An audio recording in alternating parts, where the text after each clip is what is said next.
This week on the train wreck, it's time to not be nice. So that happened, stupid people to stupid, and started with the crazy, now we're here.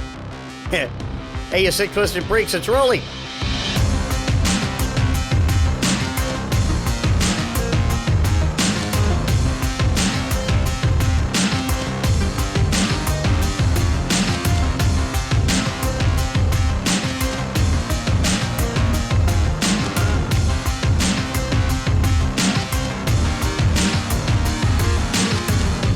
In 1968, after the Congress passed a bill that was, in the words of late ABC anchor Frank Reynolds, emasculated, Lyndon Baines Johnson asked, and I'm going to paraphrase this, how much more anguish must America endure? Now, before we go down the gun control rabbit hole, trust me, we'll have time for that later on, I'm focusing on the quote. That quote and another one that I'm sure you'll know because it's Patrick Swayze from Roadhouse. I want you to be nice. Until it's time to not be nice. I really find it hard not to be nice anymore.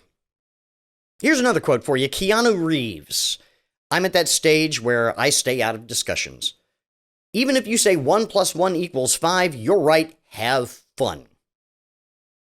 There's something in me at my stage of life that I want to either be kind or be silent. I've said that before. I want to get rid of all the drama. I want to go live on the beach somewhere, toes in the surf, sand in my ass. No, that's the other way around. Ass in the sand. Right. Actually, both is true. And I just want to just be. But I can't because I find myself at the point where we need to ask again, how much more anguish can we endure? I think it's time to not be nice. It's time that we disagree with the people that think 1 + 1 = 5 and tell them to have fun. All the fivers believe that there's an objective reality where this is true, and they have people in the alternative and mainstream media that pander to their fiviness. And they have politicians that lock in on this fivedom and run on it. They post fivest memes on social media to own the twos. And frankly, I've had my fill of fives. It is time to insist that 1 + 1 = 2. Firmly. It's time to not be nice. It's not time to reason with the fivers that ask, hey, well, what about the threes? You don't mind the people that think 1 + 1 = 3. It's not time to justify a 2 who said something nice or maybe even something atrocious about the fives years ago. It is not time to deal with the fives of bad faith who scream, why won't you debate me, you, a 2, why won't you debate me? It's time to insist that 1 + 1 = 2. Firmly. It's time to not be nice. Now, fives did not appear suddenly out of thin air. They weren't created in a vacuum. They weren't grown in a vat of ooze. They're people who, in a lot of cases, they hopped on board the train much later. It's kind of like going clear, and then they tell you about Xenu and the space DC-10s flying thetans into volcanoes. And you, a 2, look at these folks and you ask, how in the hell do you believe that? Because that's crazy talk. Well, that's easy. 1 + 1 didn't = 5 originally.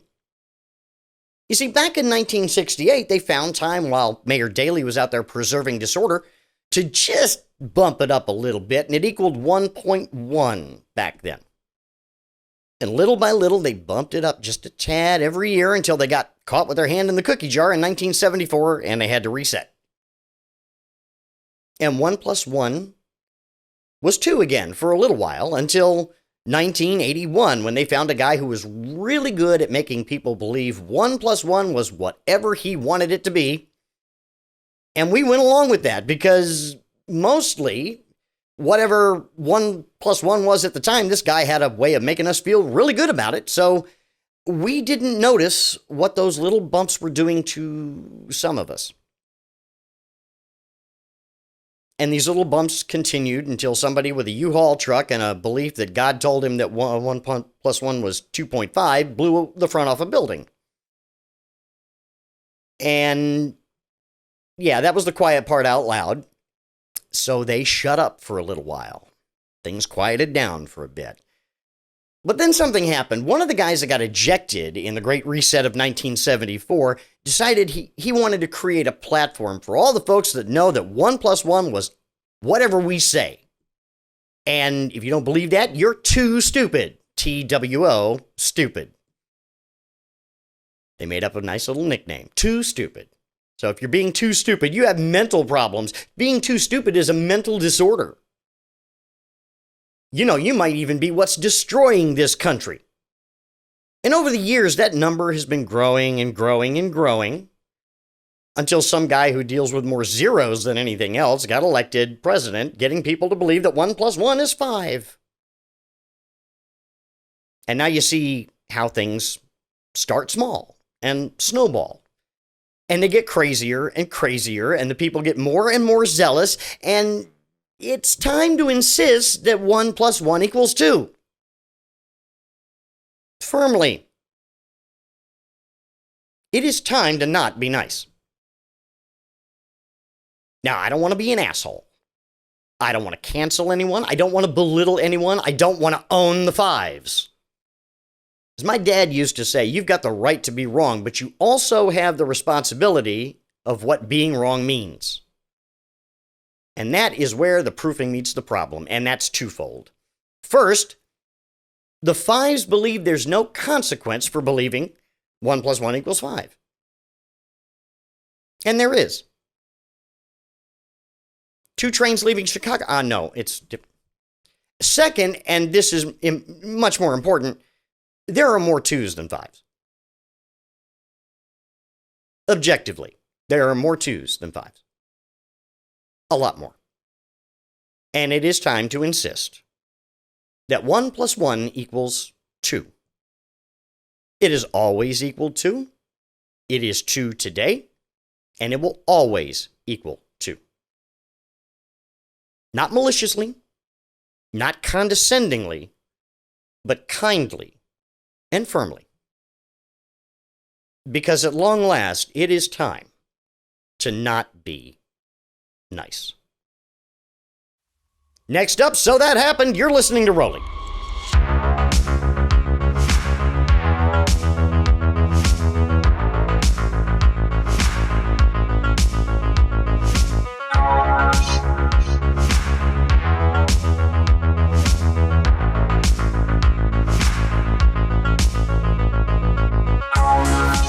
Hey kids, welcome back, and I have a question. Did anything happen this week? Were you checked out? I checked out. I did, and I come back and it just, there's a mess, and there's, there's stuffing all over the floor, and the plates aren't, and the dishes are done, dude. Yeah. So that happened. Listen, first off, Dateline. Planet Earth, because that's what it says on Twitter. Elon Musk is limiting the daily number of tweets users can read. And that happened on Saturday as thousands of users reported problems accessing the site. In a tweet Saturday afternoon, Musk said verified accounts are limited to reading 6,000 posts a day. Those are the folks that pay $8. Okay. For unverified accounts, like showing here, the number drops to 600 posts a day, and if you're a new unverified account, that's 300 posts a day. And he says the change is temporary. It's put in place to, I'm not even going to try an Elon Musk impression, to address extreme levels of data scraping and system manipulation. It's the latest outage since he acquired the social media site, late last year? So there's a Steve Martin joke that I want to share with you about the term one would use when they upgrade the thing you like, but take away the thing you were using it for. They deproved it. Elon is clearly deproving Twitter straight into the flipping ground. So, could it be any more clear that Elon bought it to kill it? Really. How much longer, how much more Twitter can we... How much more Elon can we endure? It may really be time to move on. Does anybody have a Blue Sky invite? I'm just... I'm waiting. I'm on a wait list for Blue Sky, and I'm waiting for that. But, you know, hey, I'm not gonna turn down a gift. How's that? Okay. Number 2, Dateline, New York City, CNN. ESPN is laying off about 20 high-profile sports commentators as part of a cost-cutting initiative, a source with knowledge of the layoffs told CNN.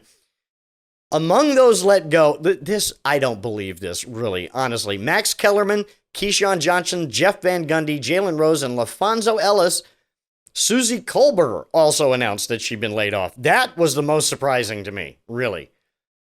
The cuts to Disney's global workforce are part of a multi-billion-dollar cost-cutting initiative aimed at streamlining the company's operations. Yeah, they're right-sizing. Isn't that the term? We're right-sizing. We're just making the company proportionate to the need. Oh my God. Company reported operating profit grew 56% to $12.1 billion last year.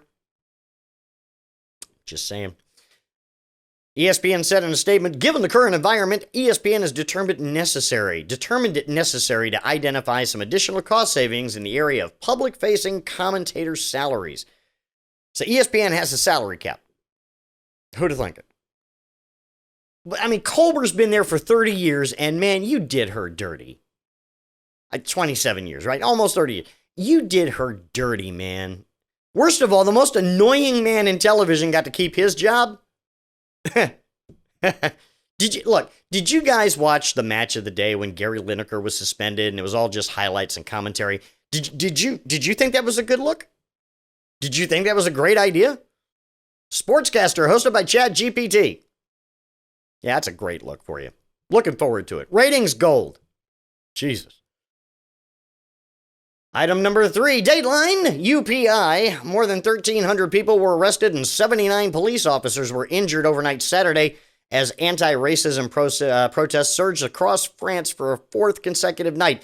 The French Interior Ministry said 45,000 police and gendarmes, backed by light armored vehicles, were mobilized across the country as France reeled from the fallout over the shooting death of 17-year-old Nahel Merzouk. I hope I pronounced that right. I'm sorry if I didn't. He was killed by police during a traffic stop in a Paris suburb on Tuesday.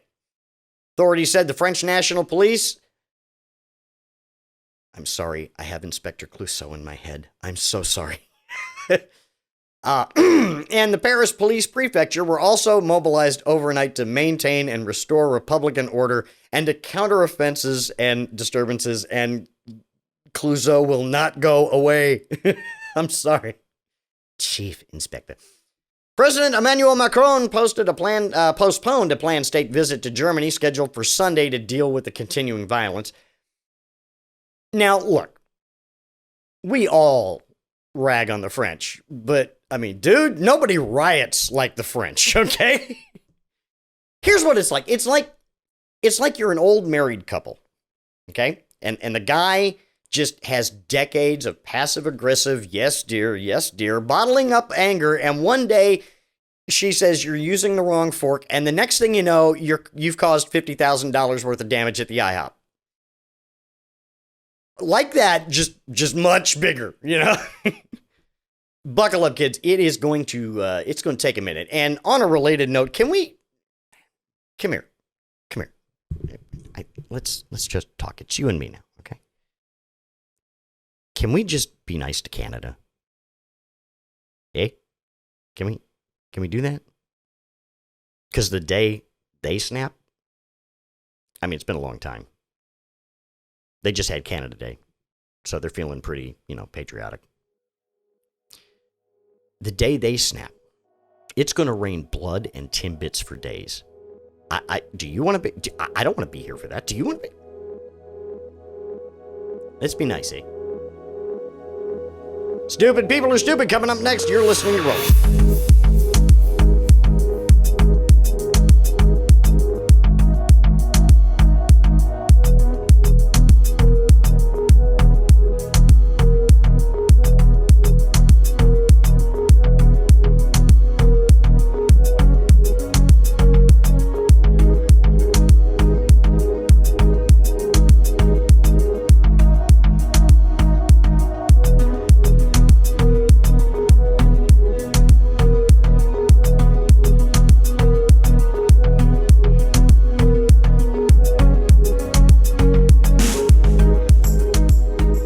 kids. You know, I've said it many times now. There are three things you can count on in this life: death, taxes, and stupid people being stupid. Some items from the week that was. On a recent episode of This Past Weekend with Theo Vaughn, Roseanne Barr sat down and, well, her comeback show was canceled back in 2018 because she was sending out racist tweets, right? Now she's made another comment telling Vaughn that nobody died in the Holocaust before adding, it should happen. 6 million Jews should die right now because they cause all the problems in the world. Now, it's unclear if she actually believed the Holocaust didn't take place or whether she was making a comment about what you are and aren't allowed to say online, or... I want to be snarky. I really do. I mean, what happened to you? I mean, look, I was not enamored of Roseanne Barr from the get, okay? She just, that back voice. Oh my God, it could strip paint at 50 yards. She has said one line in all of her career that caused me to laugh, and it was a comeback HBO comedy special where she came out wearing this reflective silver outfit. Okay? I mean, it was just, I'm here. And she said, you know, people are starting to piss me off. And that genuinely made me laugh. Not one damn thing has she ever said other than that I have ever thought was funny. I think the first time I saw her was on a Rodney Dangerfield Young Comedian special back in the day when they did that every year. And I blame Rodney. I do. There were so many other great comedians. Sam Kinison was one of those young comedians back in the day. And he went on to do great things and a lot of drugs. And I miss him. He was funny. He had one hook, but damn, was it a good hook. Anyway, can we just eject Roseanne Barr into the ether and we'll never speak of this again? Could we do that? Okay, good.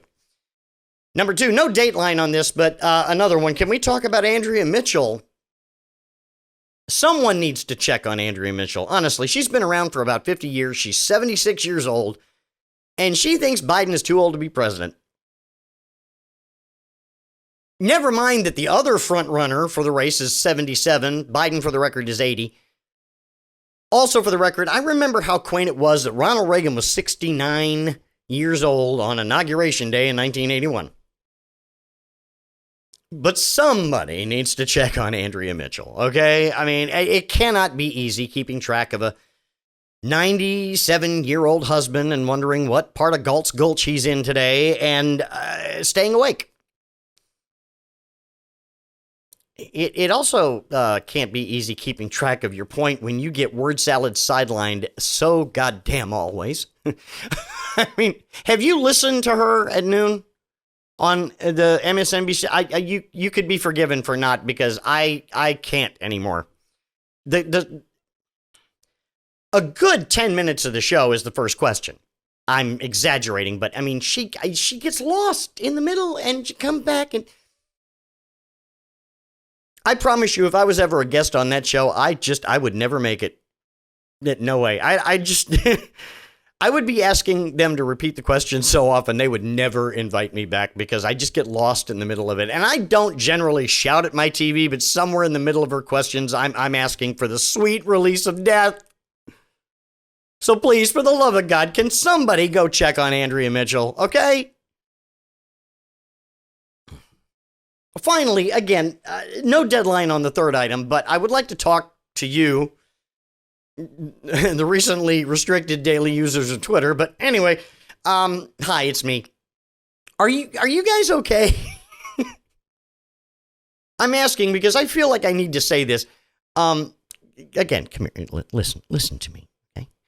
You don't have to grab every piece of fruit that's dangled at you. You really don't. I know it's tempting, but you don't. So, por ejemplo, the GOP folks on Twitter, they do this a lot. The latest was esteemed bird's nest from Tennessee, Marsha Blackburn. She tweeted this on June 29th. This past weekend, CPB agents seized over 650,000 fentanyl pills at the southern border. Our nation is less safe under Joe Biden's open border policies. Now, okay, can we go back? Seized. Now, you know what seized means. And she knows what seized means, okay? Clearly, all the folks that jump into the thread on Twitter to go, actually, you all know what seized means, okay? But the point is, Marsha's social media team, you don't think she does that by herself, do you? Her team knows that all of you are going to bite that hook every single flipping time. They're counting on that. You know the old saying, bad press is still press, right? Engagement is engagement. You're helping her. Starve these tweets of oxygen, okay? I used to screenshot them and make my own snarky comments, but that's still giving them exposure, so I just stopped doing that. Just don't engage. Don't retweet. Don't respond. Just scroll on. And I will tell you how you know it's working. Okay? You will know that ignoring them and just scrolling on, you'll know it's working when they start whining about being shadow banned or censored again. Stupid people are stupid. God, that almost sounded like Paul Harvey. Good day. You're listening to Roley. Last Laugh coming up next.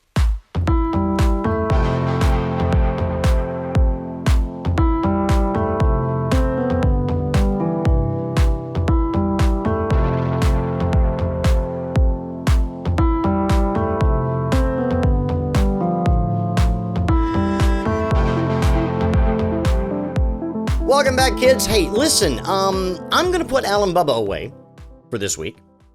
And first of all, I want to tell you that since I started posting these on TikTok, I have gotten a lot more engagement on posts, because podcasts are kind of vague and when it comes to that kind of thing. But to see comments and likes and things like that on these segments on Twitter, I just wanted to say thank you. I really appreciate that. And I hope that I can continue to entertain you or inform you or piss you off. One of those things. So thank you very much. Appreciate it. So I want to, in this remaining segment, I want to tell you the story about how we got here. There are a lot of new folks, again, thank you, TikTok, who are experiencing the train wreck for the first time. So I just want to tell you where the crazy comes from. I think I might have been 4 years old when I realized there was a little man inside the car. And he was playing Seasons in the Sun, and he was talking about it. And I said, that's really entertaining. How do I get in there? Fast forward a few years, living in Guantanamo Bay, and every Sunday afternoon for years, even beyond moving from Guantanamo, every Sunday I would be sitting at my desk with my desk lamp turned around backwards, and I was doing American Top 40 along with Casey Kasem. And he had his stuff, and I actually had the Billboard chart. I figured out where they were. I went to the record store, and he had them, and I would do American Top 40 along with him. Now, was I as knowledgeable as him then? No. I just was a bullshit artist, but I was doing it, The other thing that I need to tell you is I have this running voice. I have a narrative that goes in my head. I don't know if I'm just riddled with ADD or if I'm just freaking crazy, but I have a voice that just runs just a narrative of what's going on around me and through me and whatever. It has always been there. And I respond to it. And they come out as the different voices that you have heard. Now, you've heard Alan Bubba. And those were the first characters. And they have always been with me, and it's at the point where I don't have to write for them anymore. I can ad-lib those two, as you have seen. When I graduated high school, and I had a lot of friends go away to college, I started making cassette, because I writing letters, I don't. Okay. I made cassette tapes. I went down to the local Trax Records or whatever. Mother's Records and Tapes was the name of it. And I would buy a 6-pack or 5-pack of Maxell 90-minute cassettes, right? You know the ones. They got yellow and pink and all that. If you're all like me, you know the ones I'm talking about. And I would create, on my double-decker boombox, I would create a story about the worst radio station in America. It was called Weird 101. And the shock jock at the time, because shock jocks were still popular back then, was Jordan Quinn, who is really just, we don't need to worry about him anymore, okay? And I made this long-running story. And at the end of the tape, I would talk about, stuff that's going on. I would break character, as it were, and just give them a rundown of what's going around town. And tell them I miss them, and there you go. Somebody sent one of those cassettes to an AM radio station in Suffolk, Virginia. And they called me and they said, we would like you to come in and interview for a position as a board operator to start. And would you like to come there? I said, yeah, absolutely I would, because this is my dream job. And I worked for WLPM 1490 AM in Suffolk, Virginia. And it was a really simple job. I had to do the news every hour, create that. It was a satellite music network station back then. So it was all run on tones and carts and all of that. And I didn't have to do much. But I learned how to edit. I learned how to do, and back then it was razor blades and tape. I learned how to record correctly. I learned how to run the board op. It was fine. And then they decided they wanted me to do a little talk show. So I did, and it was horrible. It was horrible until I remembered that running voice that ran through my head. And it created a character named Gene Jenkins. Gene with a J, Jenkins with a G, and I want to be Suffolk's next mayor. And he was crazy. It was a character. And people actually, for some reason, I can't imagine how, I got fired because the owner of the station was running for mayor. And I didn't know that. And apparently, I was making a fool out. He thought I was making a fool out of him.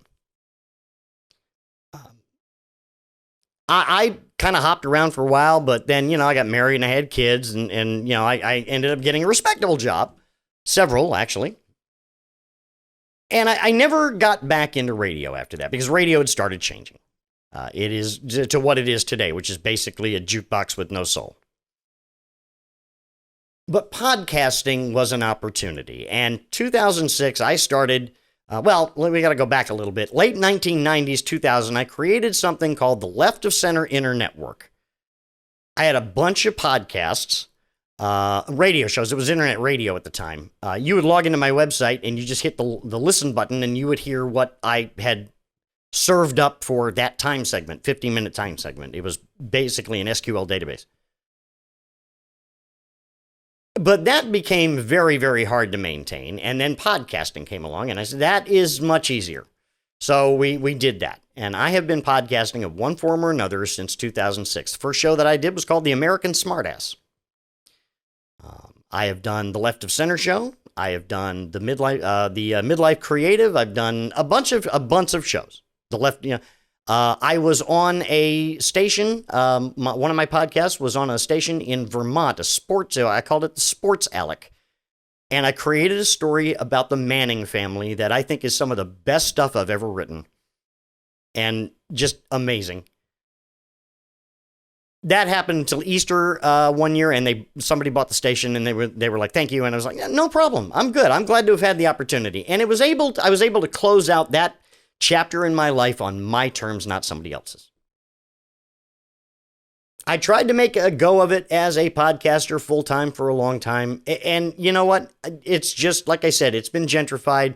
I am not the demo. I'm just a small independent guy, and I have to realize that. And now I'm just at the point where I just want to talk shit and have fun. That's all there is. And I want to thank you for letting me talk shit and have fun with you. And that's going to do it for this episode of Roley. Remember, on the socials, KRISROLEY, one name, all the same, on Twitter. Twitter and TikTok, of course. And I don't, actually, just leave it there. Just leave it there. I'm getting rid of my Facebook and my Instagram because I just can't handle it anymore. So there's that. And chrisroley.com, which is my website where the, the home site where things flow, from which all things flow, and flow heavily. What? Question everything but the contents of a tuna melt. Some shit you gotta take on faith, people. Stay solid. Bye.